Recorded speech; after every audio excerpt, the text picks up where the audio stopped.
Muy buenas tardes.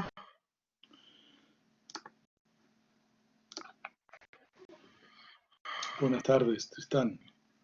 A ver si se me ve ya. Muy buenas tardes, Manuel. Buenas tardes, Miguel Ángel. Buenas tardes, Bueno, Tristán. muy buenas tardes a todos. Empezamos. Soy Tristán Pertínez, director del Centro de Estudios Andaluces. Como saben, el Centro de Estudios Andaluces es una fundación pública dependiente de la Consejería de Presidencia, Administraciones Públicas e Interior de la Junta de Andalucía. Como saben, entre nuestros fines está la investigación en ciencias sociales y el estudio sobre la cultura y la identidad de Andalucía. En este sentido, en el que se enmarca la presentación de este libro, en el que tengo el gusto de darle la bienvenida, la presentación del libro Andalucía, pasado y presente, una mirada heterodoxa, del profesor Manuel Peña Díaz. Este libro es el resultado de una coedición entre la Fundación Centro de Estudios Andaluces y la editorial granadina Comares, con la que la Fundación viene colaborando desde hace más de un lustro y con la que hemos coeditado 4 volúmenes de historia y de política. La obra, que cuenta con el prólogo del profesor de la UNED y académico de historia Carlos Martínez Shaw, propone una mirada singular y personal a la historia de Andalucía. Es un relato heterodoxo, alejado de los modelos tradicionales de historia, entendida como una sucesión de hechos ordenados y explicados cronológicamente. Una historia plural que rechaza el tópico y que no duda en pararse a pensar en cómo se ha construido algunos mitos en torno a nuestro pasado.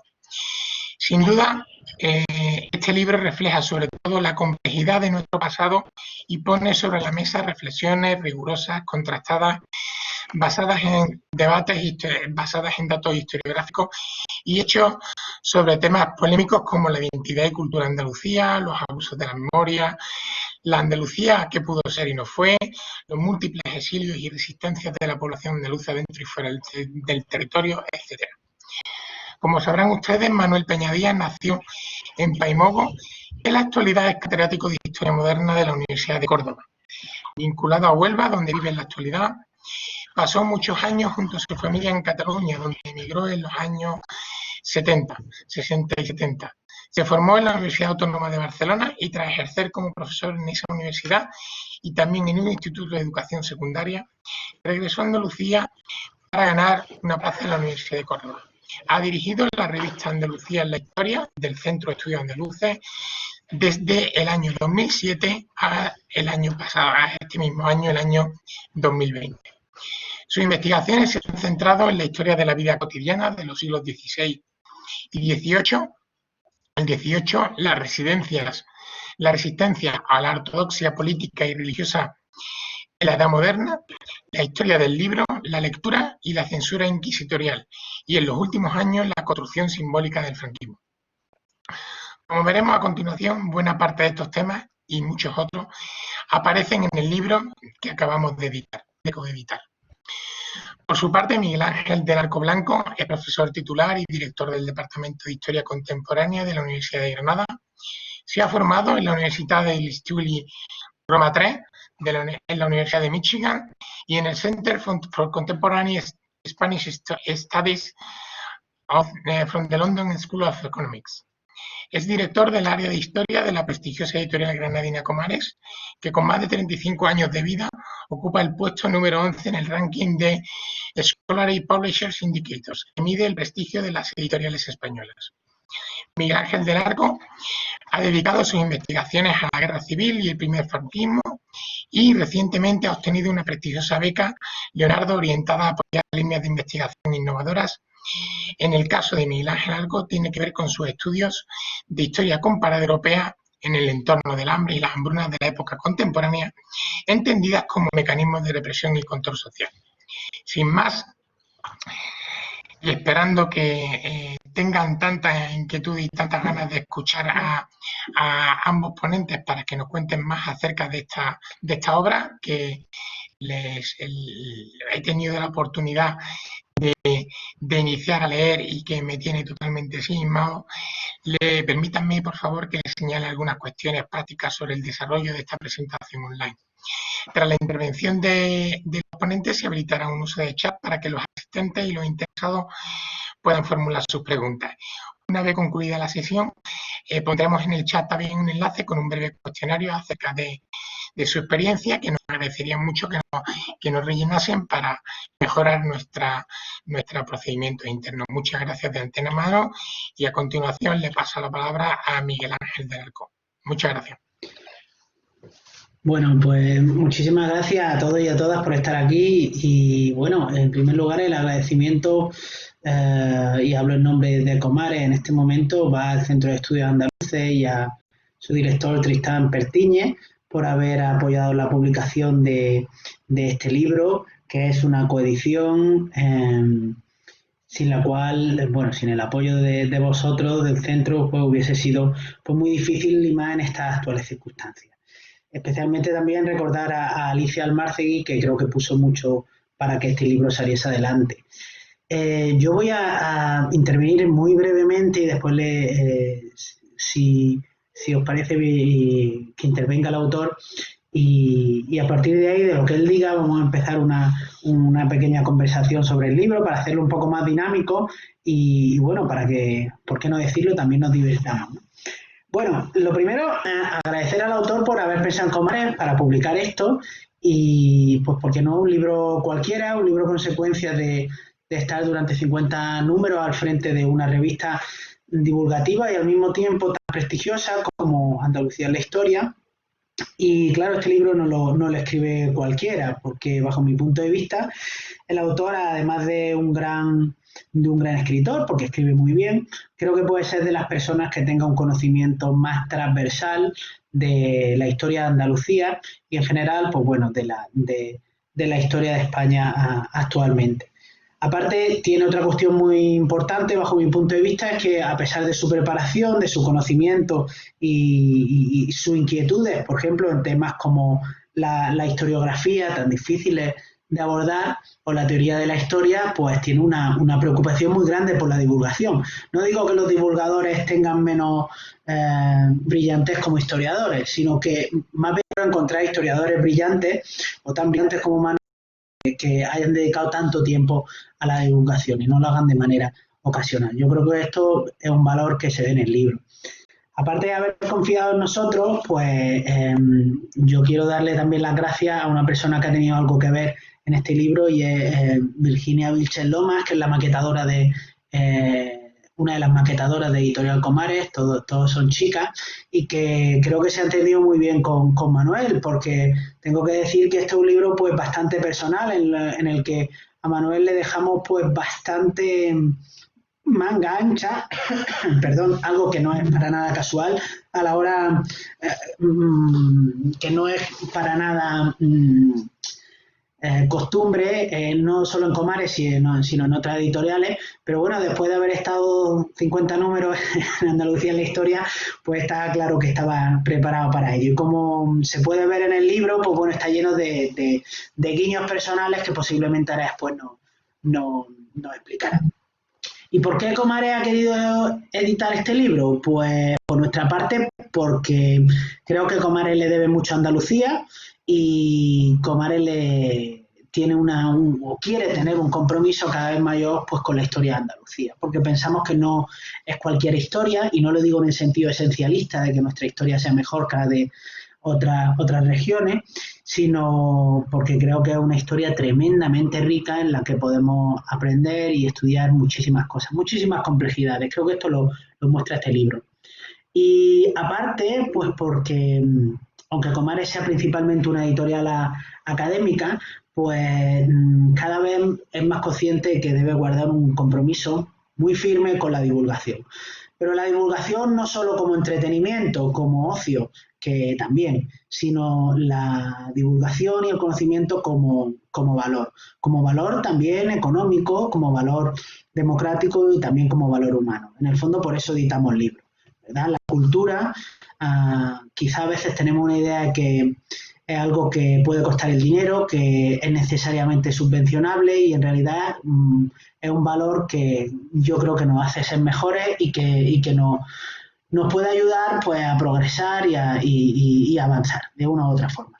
Y ya está, como sobre todo lo que quiero es preguntarle a Manuel y tener un poco un debate con él, pues lo voy a dejar aquí.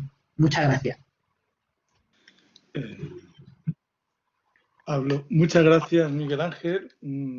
Muchas gracias al editor, a mi editorial Comares, con la que he publicado un libro recientemente y con la que me siento muy cómodo y sobre todo en este libro, Andalucía pasado y presente, me han permitido trabajar codo a codo con Virginia, aunque sea virtualmente, y hemos sacado este producto que, como él decía, también me han respetado algunos antojos o algunos guiños que he querido hacer y que algunos los voy a comentar ahora.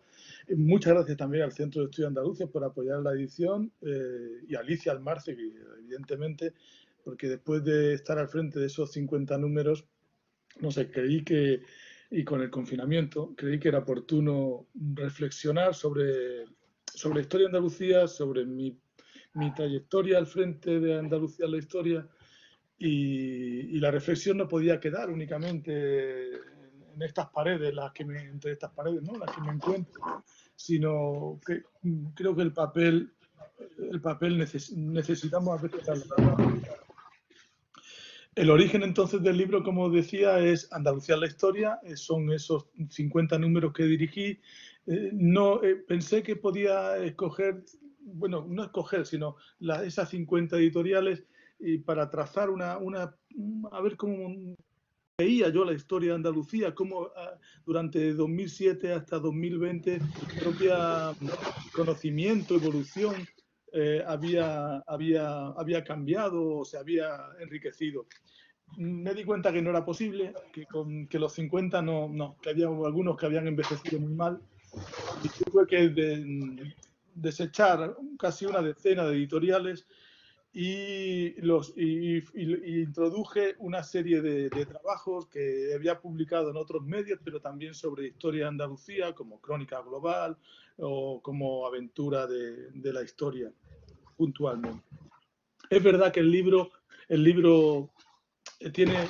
Yo soy discípulo de Roger Chartier, de un historiador francés, desde hace muchísimos años que colaboro con él y, por cierto, ahora va a salir un libro publicado, una historia de la edición y de la lectura por la Universidad de Córdoba, y nuestro prólogo lo hace mi admirado Roger Chartier. Roger Chartier hace muchos años habló que cuando se estudiaban los libros teníamos que tener muy en cuenta el sentido de la forma de los libros.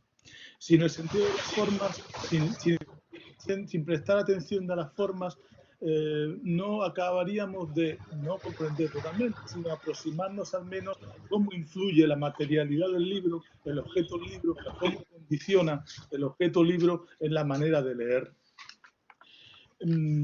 Así ha sido durante siglos, y por eso en mis últimos libros, en el anterior publicado con Comares o en el que publiqué el año pasado, en el que se inspira también que es una historia no oficial de Cataluña, lo he construido a partir de esa conciencia del sentido de las formas.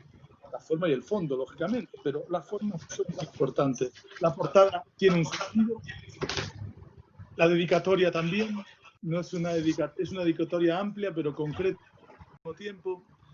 El prólogo de mi querido y con quien hace ya 30, 40 años tengo contactos y tengo amistad, y hemos creado centros de estudios y hemos colaborado en Andalucía en la historia, que es Carlos Martínez Show. Un prólogo en algunos momentos críticos no suele ser habitual. Los prólogos suelen ser muchas veces demasiado aduladores. En este caso, desde luego, es un prólogo magnífico, se lo recomiendo, y hasta tiene un largo párrafo en el que disiente conmigo. Está bien, porque pertenecemos a generaciones distintas, y ahí se nota que su visión, su interpretación, su visión de la historia pues, es diferente en algunos aspectos importantes, quizás conmigo. El libro está dirigido en 5 bloques. pueblos y civilizaciones, ya sé, hasta se me olvidan, creo que es pueblo y civilizaciones, 4 reinos cristianos, 8 provincias separadas, la autonomía y unos excursos finales, bueno, y una reflexión final. Cada uno de esos bloques se abren con una portadilla, que no es una portadilla cualquiera, son ilustraciones que tienen que ver en algún momento con vivencias mías respecto a la historia, como Carmona, por ejemplo, que paso diaria o casi no. Cada vez que voy a Córdoba paso por Carmona y contemplo a Carmona, y cada vez que volvía de Barcelona a Andalucía pasábamos por Carmona, y mis vecinos de donde yo vivía, pared con pared, en aquellas paredes de papel que eran absolutamente casi transparentes, no ya delgadas sino transparentes, en los pisos, en aquellos bloques donde vivíamos en Cataluña, pues eran también de Carmona. Es decir, que es un homenaje a mi vivencia actual y incluso a ese recuerdo. En la segunda portadilla es un campo andaluz. Yo soy de familia jornalera, campesina, descendiente de pastores, y en nuestras conversaciones en casa desde niño el campo siempre ha estado presente, todos los trabajos del campo. En ese grabado, no es un grabado de mi pueblo de Paimó, es de un pueblo sevillano, de una villa sevillana, pero sí es un grabado de un ilustrador foráneo, pero que contempla muy bien, capta muy bien los trabajos del campo durante el verano. Le hago más guiños presentes, cómo no. La portadilla de la época contemporánea tenía que estar dedicada a la minería, a la tierra y a las huelgas, a la lucha ecológica que desde hace más de 140 años mantenemos en Huelva respecto a la contaminación constante a la que ha sido sometido los vecinos del Andévalo, los vecinos de la cuenca minera, y en la actualidad, sobre todo, los vecinos de Huelva con las balsas de fosfoyesos tan de actualidad últimamente, tan de actualidad desde 1968 en realidad. En la portadilla de la autonomía, del bloque de la autonomía, es la portada del disco de Triana, El Patio. Los que crecimos al final, los que vivimos el final de franquismo y la transición, y tenemos ese ruido, como dice Alex Ross, ese ruido eterno que es nuestra banda sonora. Y en ese ruido eterno que hemos heredado de nuestras vivencias anteriores y que seguimos manteniendo, porque casualmente ese disco del Patio lo tengo en vinilo, lo tuve primero en una cinta, lo tuve en un casete, después lo tuve en vinilo, y después lo he tenido en CD y ahora lo tengo en el móvil. Es como una banda que me ocupa, que me acompaña casi siempre. Y hace unos días que pudimos recordar la desaparición de uno de los artistas más extraordinarios que ha tenido Andalucía en los últimos años, un músico extraordinario como fue Jesús de la Rosa.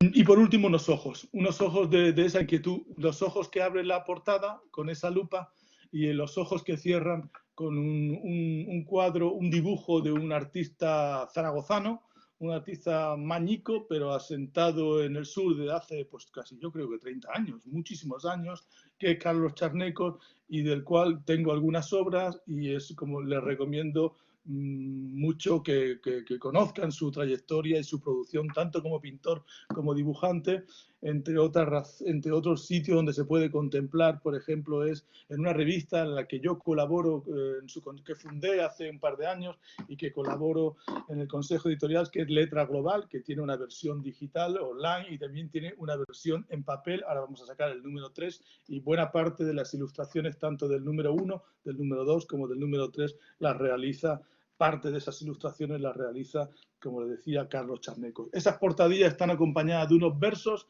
les dejo que los relean, que los lean, y tienen que ver, pues, se reflejan tensiones emocionales, tensiones históricas, tantos en ese momento como incluso hasta las mías propias, por ejemplo, con los últimos versos del excurso, que comienzo con los versos de mi admirado, mi leído, soy un gran lector, leo bastante poesía, de Miquel Martí i Pol, do de Manu Gran Cosa, ¿no? Que tradujo, hice una versión musical en el primer disco de Veneno, El primer disco de Veneno puso esa canción de no pido mucho, poder hablar sin cambiar la voz, caminar sin muletas, hacer el amor sin que haya que pedir eso, escribir en un papel sin rayas. És una versió del poema catalán de Miquel Martí i Pol. Com jo soy mestizo i bilingüe, no demano gran cosa, poder parlar sense estrafar la veu, caminar sense crosses, fer l'amor sense haver de demanar permisos i escriure en un paper sense pautes. Qué mayor reivindicación de la libertad, y más en los tiempos en los que estamos viviendo. ¿Qué más comentarle? Yo creo que ese sentido de la forma, sobre el fondo del libro, que es un largo recorrido, no aspira a ser, desde luego, como en algunas notas ha aparecido, no aspira a ser una breve historia de Andalucía, es una breve historia de Andalucía, es una peculiar breve historia de Andalucía. Y sobre el contenido del libro, pues ya lo dejo a la conversación con mi admirado Miguel Ángel del Arco, gran editor, como decía al principio. Muchas gracias. Ahora hacía falta unos aplausos en la sala para sentirnos acompañados, Miguel Ángel, porque no sabemos si están o no están. Bueno, yo creo que sí están, porque aparece ahí el numerito que son 43, lo cual está bien. Ángel Duarte además levanta la mano, o sea que está. Pues mira, si te parece voy a empezar por una de las cosas que más repites en el libro y con una pregunta. Insistes todo el rato en las distintas visiones que tienes de la historia de Andalucía, desde los íberos a la época de la conquista, a, por supuesto, la emigración o exilio a otros lugares, ¿no? El caso de Cataluña es muy importante. Insistes constantemente en el tema del mestizaje, intercambios, préstamos culturales. Entonces, ¿tú crees que esto marcó la historia de Andalucía? Pero entonces, ¿existe una identidad andaluza? Porque puede haber identidad con estos mestizajes, porque al final no somos de nadie, no somos nadie. ¿Qué somos? No somos de aquí, somos de allá, dice una amiga, somos de la Cruz Campo. De la identidad, dice ella de broma. Vamos a ver, el problema de la identidad es un problema cuando se quiere encajonar y se quieren clasificar. La identidad, el problema de la identidad es que a menudo se convierte en dogma. Y el dogma, ya se sabe, o comulgas con el dogma o te quedas fuera de la identidad. Yo creo que, y en eso estaremos, creo que casi todo el mundo de acuerdo, excepto los dogmáticos, la identidad es un producto, es un artefacto cultural, es una construcción cultural y como tal está condicionada, a veces incluso determinada, por discursos, por vivencias, por evoluciones, por contextos, por conflictos históricos. Entonces la identidad andaluza no es la misma la del 19 que la del 20, la del 21 tampoco va a acabar siendo la misma. Es decir, la identidad andaluza, como la española, como la europea, no digamos, ¿no? Que si se puede hablar es clase de identidad europea. Es decir, la identidad es guadianesca, es un curso de un río y agarrarse a un solo tramo de un río, pues es empobrecerse o empequeñecerse. Creo que, y hay que admitir que en los ríos pues llegan afluentes y llegan torrentes y llega de todo. Esos intercambios, como comento con frecuencia en el libro, del sur al norte, del norte al sur y nunca en línea recta ni de manera directa. Así entiendo yo la identidad. El problema quizás de las identidades, además del encapsulamiento dogmático, son los símbolos, que las asociamos a unos símbolos y los símbolos adquieren en ese proceso de sacralización que tenemos de las identidades como elementos intocables, como no, que son incuestionables y bueno, y entramos en los conflictos que tenemos últimamente de que si quemo banderas, que si las saco, que si soy de un partido y llevo la nacional, etcétera, etcétera. Hasta las banderas deberían evolucionar, como ha evolucionado la bandera española, aunque fuera mediante el escudo, y con la variante de la, entre comillas, anormalidad de la bandera de la Segunda República, que es la excepción, porque todas las demás, desde hace 200 y pico años, son amarillas y rojas. Es decir, que si aceptamos, bueno, pues hasta con variantes, hasta con la variante castellana, que quizás la bandera española es como muy aragonesa. Pues entonces, bueno, pues vamos a ponerle el pendón dorado de vez en cuando para recordar que España también tiene un elemento castellano muy importante. Es decir, tendrían que ser los símbolos, evolucionaran. Cuando Blas Infante pensó en la bandera andaluza, diseñó diversas banderas y eligió finalmente una, que si el blanco, el verde, la esperanza, lo del norte de África, etcétera, etcétera.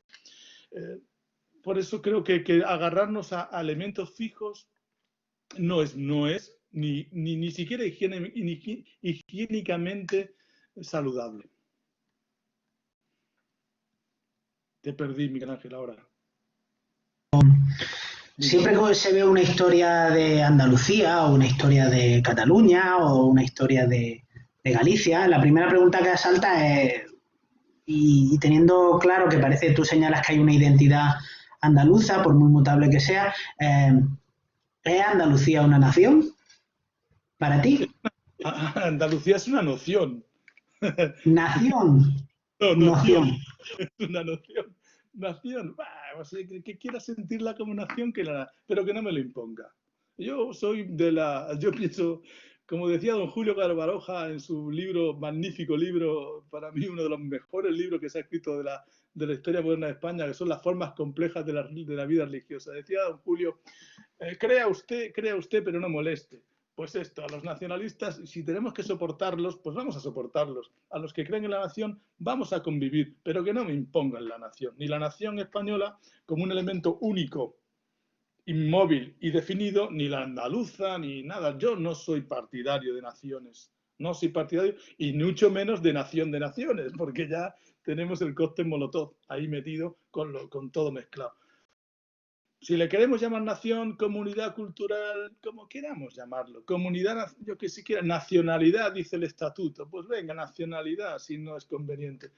Me resulta incómodo poner tanto énfasis en nación porque no soy más partidario del término comunidad.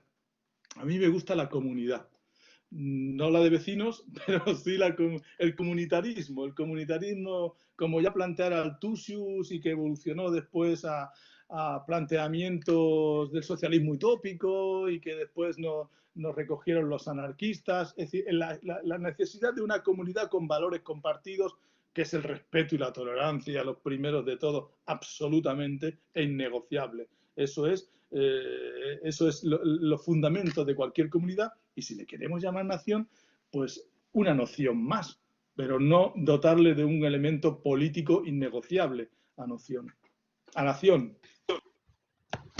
Bueno, voy a empezar a preguntarte por varias cosas de temas de la historia andaluza que creo que están presentes en el libro, y el primero que quiero abordar en mitad de una pandemia mundial pues es el que tú abordas refiriéndote a la peste y a las enfermedades en el capítulo Contagios. De hecho dice, en página 80, las epidemias nunca cuestionaron el orden político y social, al contrario, acabaron siempre fortaleciendo a aquella autoridad que encabezaba. ¿Tú crees que en la actualidad esto va a ser así? ¿Tú no crees que va a transformarse el orden político o el sistema político a nivel local, nacional o mundial con toda esta pandemia que tenemos? Porque me parece una afirmación un poco, permíteme que te lo diga, aplicada al antiguo régimen, ¿no crees? Aplicada al antiguo régimen. Sí, claro, yo le hago la lectura del antiguo régimen, evidentemente, sí, pero por ejemplo, pensando en la situación actual, no creo que la pandemia, evidentemente, va a alterar el sistema político ni nada de eso. La pandemia puede salir reforzado determinados aspectos, determinadas instituciones o debilitadas, pero no va a cambiar. Esa es mi impresión si hacemos un poco de futurología. En aquellos países donde la comunidad, y volviendo a lo de antes, el sentimiento comunitario o las relaciones comunitarias están bastante establecidas o están bien, más o menos bien interrelacionadas, la comunidad sí que puede salir fortalecida. La pandemia refuerza al Estado o a los poderes supra en el momento en que la comunidad no funciona. Y la comunidad no funciona, y entonces, como no hay conciencia de comunidad, no hay conciencia de individuo, tampoco, que pertenece a una comunidad, es necesario obedecer, es necesario imponer y obedecer. Entonces el sistema sale fortalecido. El sistema de arriba a abajo sale fortalecido con esa tensión, puesto que los individuos agrupados no actúan como protegiendo a todos los individuos que forman parte de la comunidad. El tema de la mascarilla y todo eso pone en evidencia, yo creo que pone en evidencia esta tensión permanente social que genera desconfianza, que genera tensión, como comentaba respecto al otro, ¿no? Desconfianza respecto al otro. Sí, el sistema político puede salir reforzado, creo, puede salir reforzado por la propia debilidad del conjunto de la ciudadanía a la hora de organizarse. El propio sistema político en español, si algo ha puesto en evidencia la pandemia, es la debilidad del sistema autonómico. Absolutamente. Es un sistema autonómico no justificado por una situación política o construida a partir de una situación política, y que en la actualidad hay que reconducirlo, hay que reformarlo. Es evidentísimo, vamos, que hace ya años que hay que reformarlo. Lo que ha hecho la COVID-19 es sacar los trapos sucios, las vergüenzas de este sistema, que en realidad responde a elementos, a intereses de grupos, a las élites, a los intereses de los grupos de élites, ¿no? O sea, me río porque te he hecho esta pregunta pensando que lo mismo acababa ahí, y creo que no me he equivocado. Hay un capítulo que... Lo voy a aclarar un poco más. No tengo ya problemas con la edad que tengo, voy a morir siendo así. Soy jacobino. Y siempre lo he sido. Bueno, siempre lo he sido desde hace unos años, en los que me di cuenta que el sistema económico empezaba a ser fallido, porque se convertía en nuevos modelos centralizadores y centralistas, que en el caso andaluz es evidente. El centralismo en Andalucía es Sevilla y Granada, las élites sevillanas, y las élites, en menor medida, las élites granadinas, vamos a llamarlas así. Y las élites de Almería o las élites de Huelva son palmeras de la situación actual.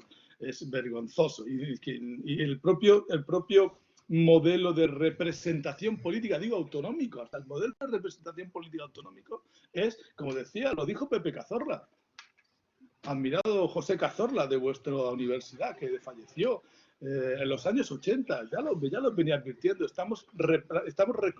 vamos camino de un neocaciquismo autonomista, y así estamos, viviendo el neocaciquismo autonomista. Lo que ocurre, como estamos en democracia, pues esto parece que aligera mucho aligera o justifica la representatividad o la representación en la democracia, justifica que se produzcan estas situaciones, estos dominios de grupos políticos y centralizados. Vamos con otro tema, los heterodoxos. Le dedica un capítulo y bueno, y además le dan la vuelta al libro de Menéndez Pelayo. Y bueno, está claro que hace una defensa de los heterodoxos de la historia andaluza y dice que son literalmente imprescindibles. ¿Esto es una cuestión romántica, es romanticismo, o explícanos por qué crees que son relevantes? Totalmente imprescindibles. Incluso más, podríamos decir, el motor de la historia no es la lucha de clases. El motor de la historia es la heterodoxia. Sin heterodoxos la historia no avanza, las sociedades no avanzan. Los disidentes son imprescindibles. Los disidentes que después, años después o ciclos más tarde, se pueden convertir en ortodoxos. O sea, que tampoco es la historia de las ideas en movimiento y de las tensiones ideológicas en movimiento. Sin disidentes, sin herejes, como se decía hace siglos, sin herejes no es posible entender la necesidad de reforma del catolicismo o de las reformas del cristianismo.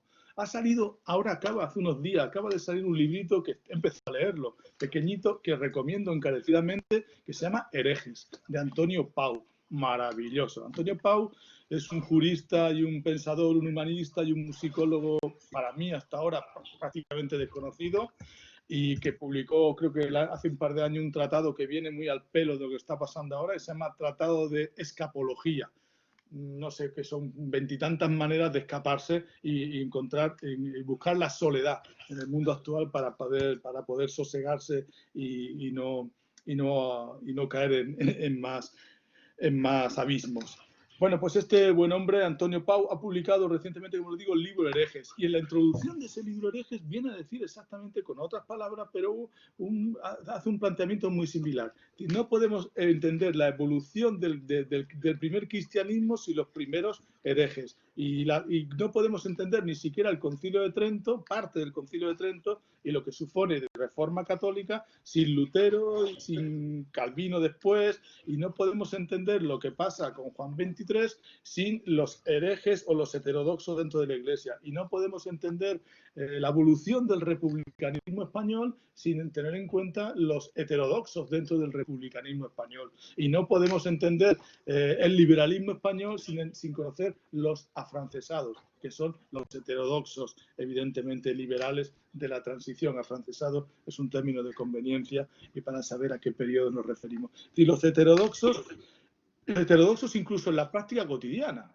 la disidencia, la crítica, porque la base de la heterodoxia es el análisis crítico, la crítica tiene que estar presente en la vida cotidiana, porque los dogmas siempre tienen que ser cuestionados por principio, lo cual parece hasta contradictorio, ¿no? Pero un dogma tiene que estar siempre en revisión, porque si no un dogma se convierte, te asfixia a todos, ¿no? Bueno, tú decías que este era un libro muy personal, también lo decía yo, lo hemos comentado en algún momento, y hay un momento en que aparece un personaje histórico que se llama Gaspar Peña. Sí, mi padre, no recuerdo ahora, pero sí, mi padre. ¿Tu padre o tu abuelo? Mi padre, sí. Yo sí, tu padre. De un matrimonio mayor, para entenderlo. Mi padre que se casaron tarde y mi padre murió hace años, sí, mi padre. Pues esto nos permite hablar de otro de los temas que cruza el libro sistemáticamente, que es el tema del exilio. El exilio, que además me parece entender que tú lo llamas a lo que entendemos, lo que normalmente se señala como emigración a Cataluña, le pones el nombre de exilio. ¿Tú crees que está convenientemente integrado en la historia de Andalucía? No. El exilio exterior y si quieres el dentro de España. Pues, por ejemplo, cuando preparábamos los dosieres y debatíamos en temas en los consejos editoriales de Andalucía la historia, que se realizan y es una de las cosas que más echo de menos, un consejo editorial de Andalucía. Por ejemplo, una persona muy heterodoxa que tenemos en el consejo, que es Carlos Arenas, brillante como nadie, nos propuso en alguna ocasión, insistió, porque él es además es de la gotita que lo va dejando caer y la propia gotita va al final llenando el vaso y se saca el dossier, sobre la necesidad de hablar de los heterodoxos a lo largo de la historia de Andalucía. Y ese planteamiento de buscar las distintas maneras de ver la sociedad de cada momento según distintos enfoques. En el caso de migrantes y exiliados, los exiliados, que son también heterodoxos, a los que se dedicó también un dossier al exilio republicano, recuerdo, me parece, con una portada extraordinaria, que es la famosa foto en un banco de Argentina, de hombre de Niceto, de que fue presidente de la República, de la Segunda República, Niceto Alcalá Zamora. No han sido integrados. Y recordemos ¿quién fue? Max Au, el que regresó del exilio y se volvió otra vez. Porque si algo ha hecho mal la democracia española en no integrar culturalmente, no recuperar, está la biblioteca del exilio, que dirige o que ha dirigido Manuel Aznar en la editorial Renacimiento, por ejemplo, ¿no? Profesor Manuel Aznar, que yo lo tuve, por cierto, en la Universidad Autónoma de Barcelona. Pero socialmente, en los libros de textos, la larga colección de exilios en la historia de Andalucía, ese continuo de sangre, esa continua salida, no se tiene lo suficiente, no retroalimenta con una reflexión sobre por qué tanto exilio, por qué tanta salida, como la que tenemos ahora, podemos tener económicamente, ¿no? O hemos tenido en los años económicamente, con la llamada generación mejor formada de la historia, y tenemos a miles de médicos, a centenares de médicos por ahí fuera, centenares o miles de enfermeras por ahí fuera, y ahora nos llega la pandemia, no tenemos ni enfermeros, ni enfermeras, ni médicos, ni nada. Es decir, no paramos, no somos como pueblo, como diría un nacionalista que tanto le gusta la palabra pueblo, como comunidad, no paramos un momento a reflexionar las consecuencias que tiene el exilio. tanto porque se producen como, vuelvo a repetir, no se reintegran. Mi padre me decía, y eso se me quedó grabado, me lo dijo más de una vez a mi hermana y a mí, que él no era un emigrante, él era un exiliado económico. Y lo entendí bien, que por qué era un exiliado económico. Él había emigrado a Venezuela, engañado, como colono agrícola y sometido a un trato de esclavo, tuvo que escaparse de la plantación, fue encarcelado, es decir, una serie de historias. Al final acabó relacionándose con exiliados políticos en Venezuela, con el hermano de Ortega y Gasset y con otros exiliados políticos. Al final retorna, el pueblo tampoco no encuentra su ubicación económica y acaba marchándose a Barcelona para trabajar durante 20 años en una caldera de una fábrica. Siempre dijo, cuando acabe mi exilio económico, cuando me jubile, acaba mi exilio económico y retorno a mi pueblo. Y creo que la emigración es un término geográfico, poblacional, del lenguaje, de esta terminología demográfica, pero que no es aplicable a lo que son las vivencias humanas cuando hay desgarro, cuando hay esa obligación de la marcha, ¿no? Y, por supuesto, creo que a los emigrantes andaluces, en Cataluña, por ejemplo, desde Andalucía, no ha habido dedicamos un dossier, hemos dedicado 2 dosieres cuando yo he estado al frente, uno a la emigración a América y otro a la emigración en Cataluña, que, por cierto, tuvo, de todas las presentaciones que hemos hecho de los dosieres, de las revistas, en la presentación, que si Alicia estuviera aquí me podría corregir, pero creo que no me equivoco, la presentación más multitudinaria, más exitosa de gente fue en la bóvila de Hospitalet de Llobregat, con el número de la emigración a Cataluña. Una sala repleta.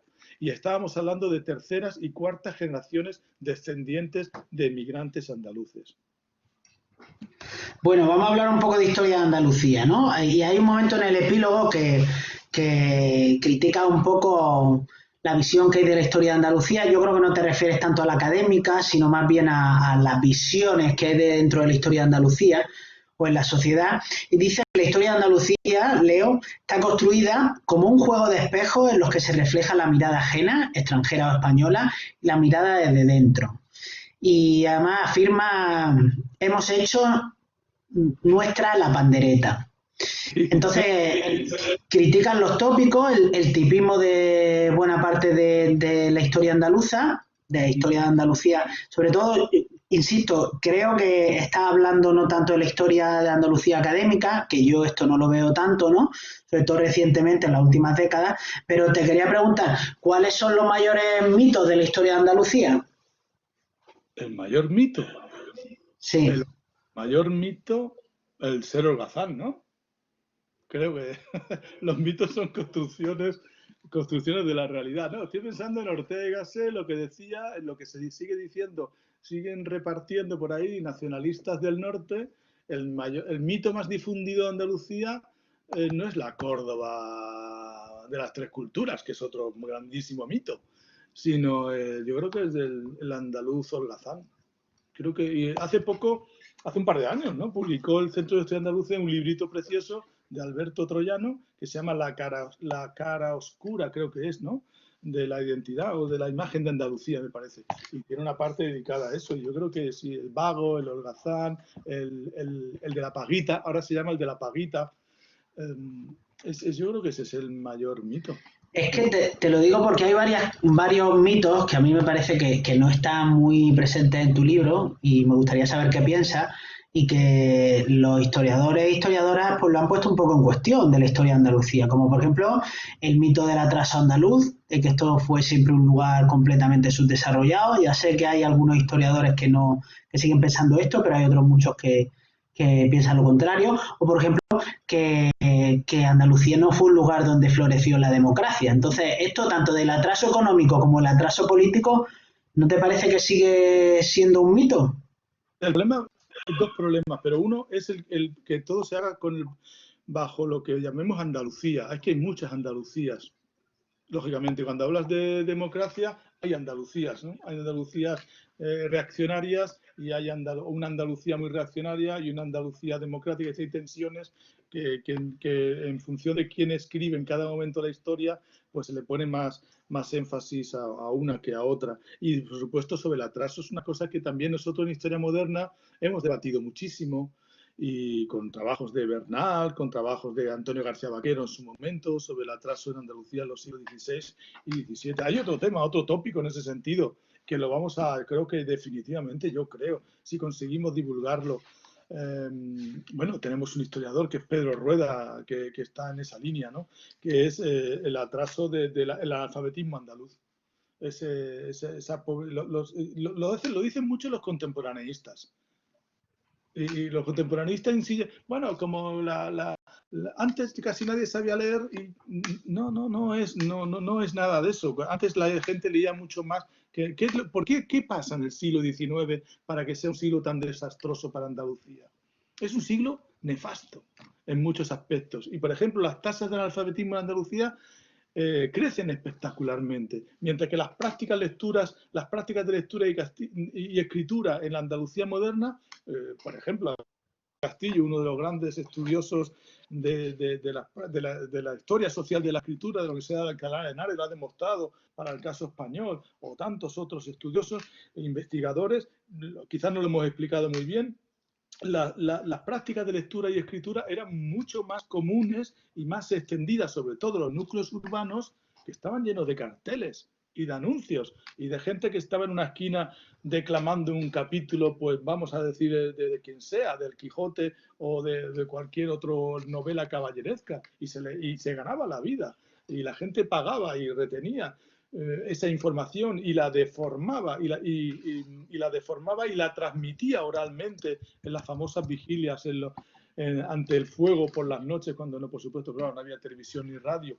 Había mucha más transmisión oral de lecturas. Tenemos lectores potenciales. El Quijote, como ha demostrado Antonio Castillo, hay muchas escenas donde vemos a oyentes escuchando que están leyendo. Esos oyentes son lectores.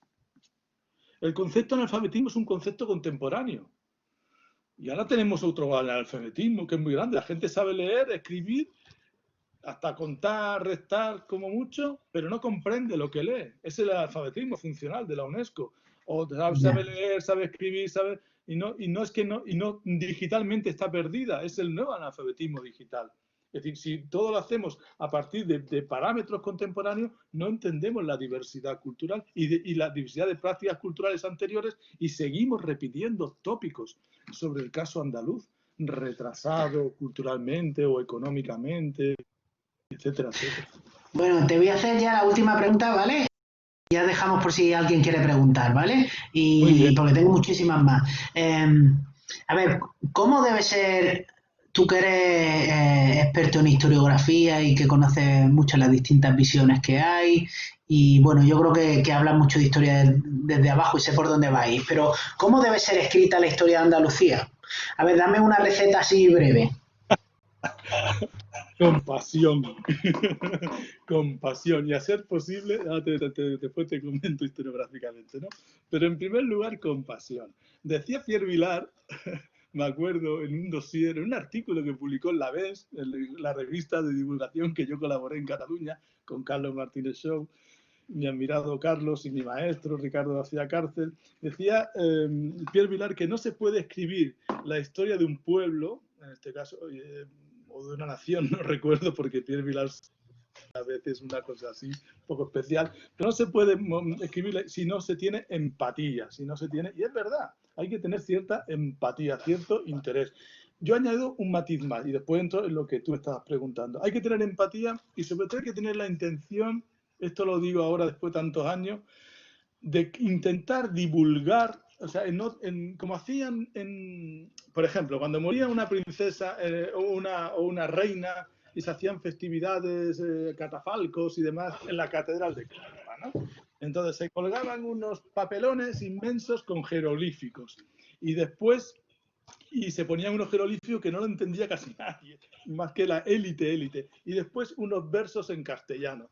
Esas dos lecturas para recordar quiénes habían muerto y por qué se hacía la celebración, es lo que tiene que tener un historiador metido en la cabeza cuando está también investigando o está escribiendo, que ha de tener un papel académico su investigación para el avance del conocimiento, pero que tiene que tener una transferencia también de ese conocimiento, si no es inútil, porque la academia mayoritariamente vive en una torre de marfil y nos convertimos mayoritariamente, si no transmitimos, nos convertimos en una lacra casi, en una garrapata que va absorbiendo del sistema, pero no aporta nada o aporta muy poco a la sociedad.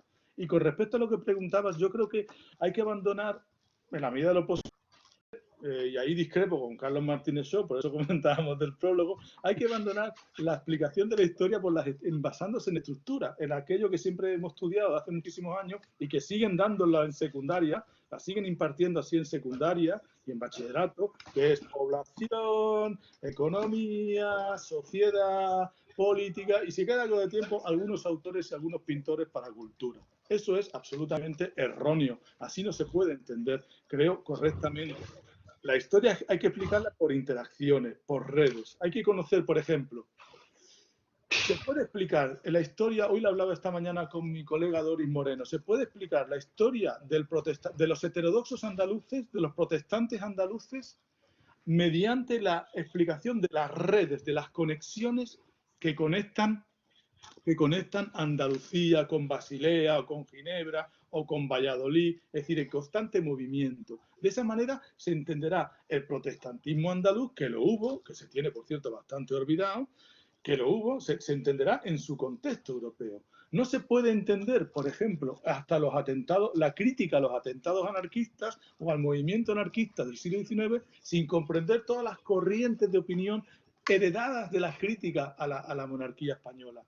Hay que hacer un estudio de los intercambios informacionales en los que se sitúan conflictos políticos. Y no, porque si aceptamos las críticas, por ejemplo, lo que se hace con los atentados anarquistas de finales del 19 y principios del 20 como un problema español, qué malos somos y qué mal tipo tenemos.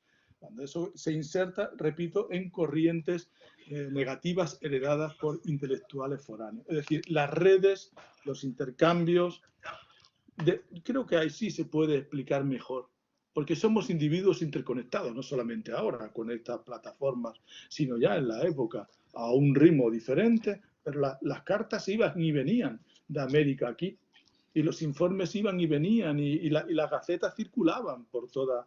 Carmen Espejo ha trabajado al respecto sobre todo eso, toda esta historia crítica del periodismo que están haciendo en Sevilla, ¿no? La circulación de informaciones era bastante intensa, no tanto con la velocidad de ahora, repito, pero sí muy importante. Todo eso hay que tenerlo en cuenta. Bueno, pues nada, fantástico. Al final nos has dado una receta de un puchero andaluz con muchos ingredientes, ¿no? Sí. Hablando de tema andaluz, pero bueno, parece que están planteando preguntas. Muy bien, pues oye, Manuel, Miguel Ángel, oye, exquisita y como siempre brillantísima la charla y escuchar a Manuel.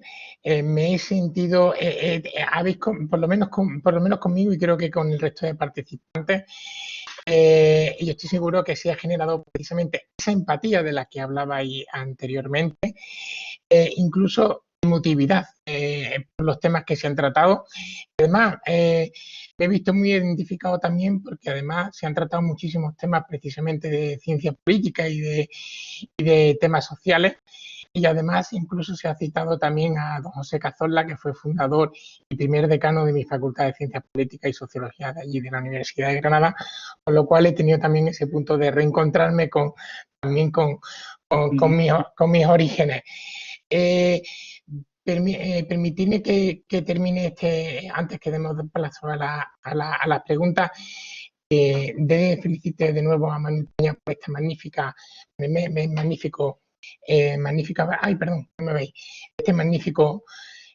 magnífica obra. Termino parafraseando el final de un capítulo exquisito que tiene el de Jornaleros, el dedicado a los jornaleros, donde termina con una afirmación de Teodorov, donde dice que al final, como en esta charla, solo nos queda la buena historia. precisamente eso nos queda ahora la buena historia. Y a continuación os paso las preguntas de algunos de los participantes.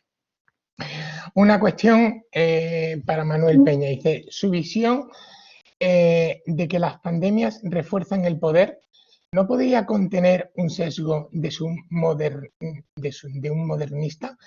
Le ocurrió, por ejemplo, en la pandemia de 1918 y la restauración parece indicar otra cosa. No, yo estoy de acuerdo. Lo que ocurre es que creo que los contemporaneistas tienen un sesgo contemporaneista.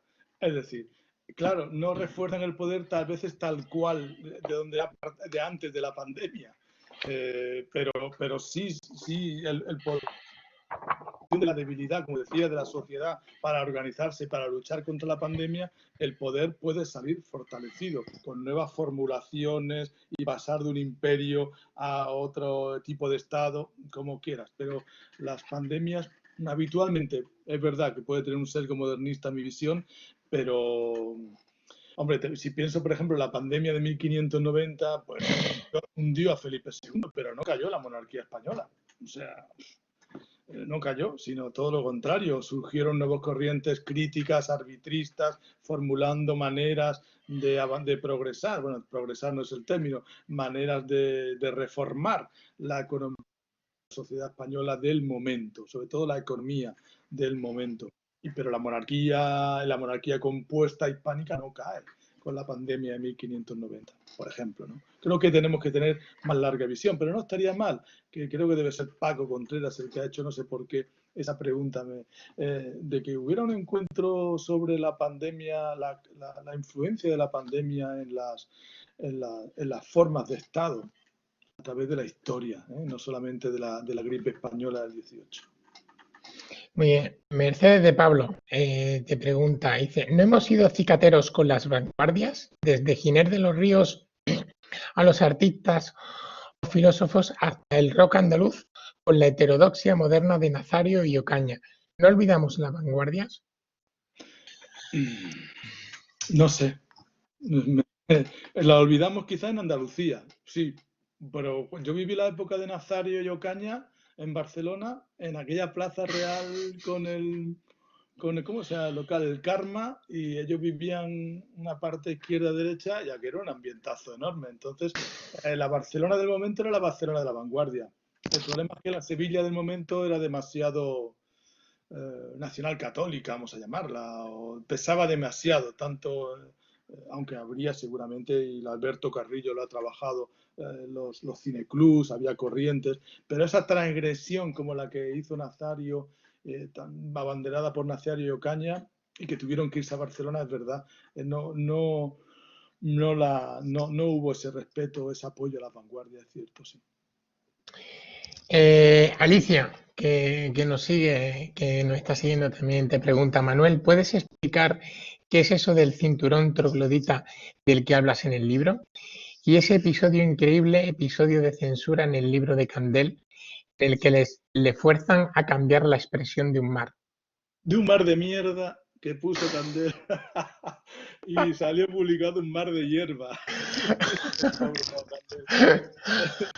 El troglodita es una de las vergüenzas del catalanismo franquista, que escribía en aquella vanguardia calificando y pidiendo una intervención y expulsión, como se hizo, expulsión de andaluces de Cataluña, que una vez que bajaban del tren en la estación de Francia, eran llevados al pabellón de las Misiones, pasaban días allí en la miseria y después tenían que conseguir dinero. Se escribía a los párrocos originarios del lugar y tenían que pagarle el billete de vuelta.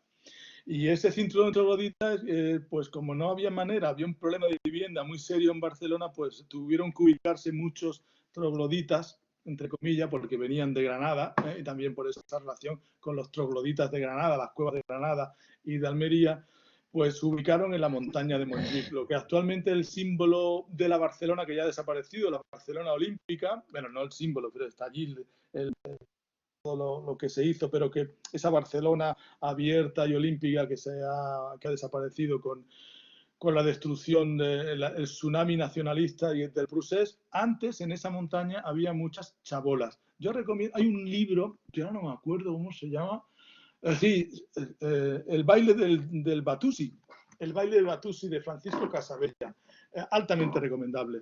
En él explica la vida en esa montaña de Montjuïc, en ese cinturón troglodita, en el que yo, por cierto, fui de pequeño a una comunión y era un ambiente en las chabolas extraordinario, lleno de andaluces. Sí. No, yo tengo un recuerdo infantil, ¿no? Lógicamente, de la vivencia, y me lo pasé muy bien, pero joder, vivir en las chabolas era muy duro, perdón. Muy bien. Vuelve a preguntar Mercedes y dice, ¿y el mito del individualismo andaluz, como origen también de reacciones cruentas y suicidas contra una burguesía especialmente reaccionaria? Ella creo que se refiere al individualismo, me parece que me corrija Miguel Ángel, que sabe mucho más, ¿no? Pero, claro, yo creo que se Sí, refiere perdona, de hecho va la pregunta dirigida a ambos. claro, a los dos, ¿no? Porque Sí. se refiere más a la acción directa de los anarquistas. En fin, qué decir, son salidas o son proyectos inmediatos o acciones inmediatas que adoptan una corriente muy interesante, por cierto, el anarcocomunismo en Andalucía, ¿no? Pero Miguel Ángel sabe muchísimo más de este tema. Bueno, pues yo qué sé, yo tampoco soy el autor, pero ya que me interpeláis, pues yo creo que es un mito, yo creo que es un mito del individualismo andaluz, porque para empezar el individualismo, como sabéis, es una cosa propia que nace con el capitalismo. O sea, por supuesto, todo ser humano se puede considerar ser, pero la existencia de la comunidad desde el descubrimiento de la agricultura, pues es un hecho. Y lo que empieza a cambiar esa idea, incluso la conformación de la propia familia, es el avance del capitalismo. Entonces, ¿cómo llega esto a la historia de Andalucía? Pues creo que, como señalabas tú, Manuel, por cómo nos venden de fuera. Y yo creo que la visión de los anarquistas de Gerald Brennan, y después asumida por un grandísimo historiador, que luego me enteré que leía español, y porque entendía español, porque vivió con el fundador de Ruedo Ibérico en el mismo piso, Eric Hobsbawm, pues fue el que revitalizó esta idea, la idea de que los andaluces pues éramos una especie de rebeldes primitivos, como señalaba, eminentemente individualistas. Y ahí, como habéis publicado en la revista y también en otros cuadernos de historia del centro, de los talleres, pues bueno, Andalucía fue especialmente vital a la hora del asociacionismo político que llevó a la democracia desde el siglo XIX a, por supuesto, el importantísimo siglo XX. O sea, que creo que eso es un mito, ¿no? Mi opinión. Muy bien. Manuel José. ¿Perdona? Añadido ahí que es muy interesante. Hay una pregunta que estoy viendo ahora, porque estoy mirando las preguntas interesantes, ¿sí? De Javier Escalante, que dice Smash, creo que pone, ¿no? ¿Verdad? Smash, Silvio, Triana, Gonzalo García, sí. Pelayo, claro, Salvador Tábora. Claro, yo no he especificado bien. Claro, cuando yo he dicho que las vanguardias, Nazario, Caña, cuando me refiero a las vanguardias, y que entendía yo lo que planteaba Mercedes de Pablo, y que aquí no se cogían bien las vanguardias, son vanguardias underground, del mundo homosexual, transgresora, totalmente transgresora. Salvador Tábora, que también era, y Gonzalo García Pelayo y Triana, y son vanguardias, y el cruce cultural, el cruce musical de Smash o la locura de Silvio, evidentemente no son nacionalcatólicos, lógicamente. No pertenecen a la Sevilla o a la Andalucía, o rompen con esa Andalucía nacional católica tan dominante en algunos ámbitos culturales. Estoy totalmente de acuerdo. Lo que pasa es que nos referíamos, y así lo he querido entender, cuando hablo de Nazario Caña, a lo más cutre, a la cultura más cutre, por decirlo así, ¿no? Cutre en el sentido transgresor, en el sentido creativo también, Lo cutre también crea cultura, por supuesto, depende, ¿no? Muy bien, continúo con la de Manuel José de Lara, que comenta: enhorabuena a Manuel y a los editores, fantástica esta experiencia online. ¿No habría que hacer también un reconocimiento a los grandes poetas andaluces del siglo XX como constructores de una particular esencia de lo andaluz, no siempre tópica? Manuel José de Lara, que es un gran poeta y es un gran historiador. Sí, Pues se podría hacer, pero que él es el que más sabe.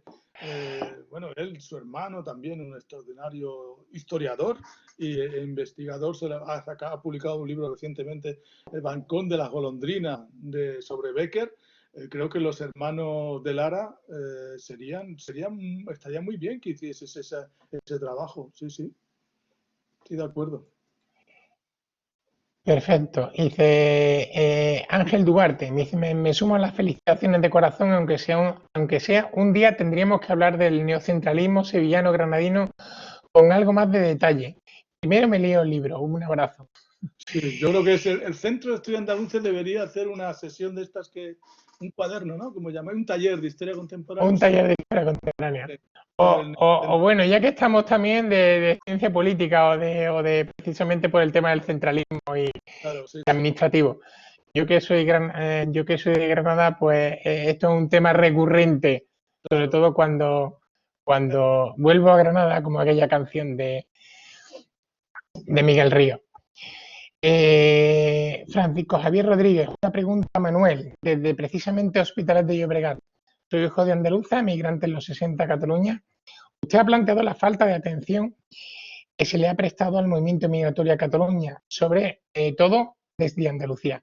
¿Cree que Andalucía ha sabido reconocer suficientemente y recordar a aquellas personas que tuvimos que salir de su tierra? Muchas gracias. No ha sabido ni reconocer ni recordar a aquellas personas. ¿Alguna estatua? Sí, alguna escultura en alguna rotonda con alguna maleta de algún inmigrante, pero creo que no. No hay un capítulo transversal en los libros de historia de secundaria, o incluso estamos divididos en gremios de modernistas, de contemporaneistas, de medievalistas. No somos capaces de tener asignaturas ni una historia de Andalucía, no tenemos ni siquiera un máster de historia de Andalucía en las universidades andaluzas, en la que hubiera asignaturas transversales en este sentido, en que tuviéramos la emigración, los exilios, los movimientos poblacionales, las explicaciones a largo plazo, y que pudiéramos dar cabida y dar curso y divulgación y transferencia a muchas de las investigaciones que hay realizadas, pero que lo que es sabido reconocer, ahora que hay día de la marmota, no de la marmota, pero sí día del pinganillo y día de tantas cosas que hay, no hay un día del emigrante andaluz, por cierto. La Junta de Andalucía, creo que no hay un día del emigrante andaluz. No estaría, y que fuera festivo, a ser posible. Estaría bien. En vez Entonces se celebraría seguramente con mucha más importancia. Efectivamente, así es, sí, sí. Hacías bien en comentarlo precisamente. José Cazorla daba clase precisamente del tema del autonomismo y historia del autonomismo de Andalucía. Era una de las asignaturas optativas que daba precisamente allí en la facultad. Y de la que tuve la... Me hubiera encantado conocerlo. Sí. Y además yo lo pillé ya en esos momentos en que los profesores no tienen que ir con apuntes y te dan, cada clase es una clase magistral, digna de ser escuchada no una sino varias veces. Y en esa asignatura precisamente es una de las que se fallaba. Carmen Espejo dice, para los organizadores, gracias por la iniciativa, muy interesante. Bueno, sí, pregunta si quedó para agradarle, me parece que ya le ha respondido Alicia, desde cual de aquí le espero que esté teniendo una pronta y buena mejoría. Para don Manuel, a falta de leer el libro, ¿podría precisar su idea sobre las bondades del centralismo y si en España el centralismo ha sido simétrico? Gracias. Reflexión de Diego García Peinaz. De Diego... no, es una reflexión de un tal Francisco, una persona... sí, perdón, me he equivocado. Pregunta de Francisco, Contreras, sí. Pablo Contreras, que firma Francisco para... No, creo que yo no he hablado de bondades del centralismo, he hablado que soy jacobino. He dicho que soy jacobino porque creo que el jacobino es el que dentro de una organización del Estado respeta comunidades, pero ante todo antepone una gestión racional de la administración.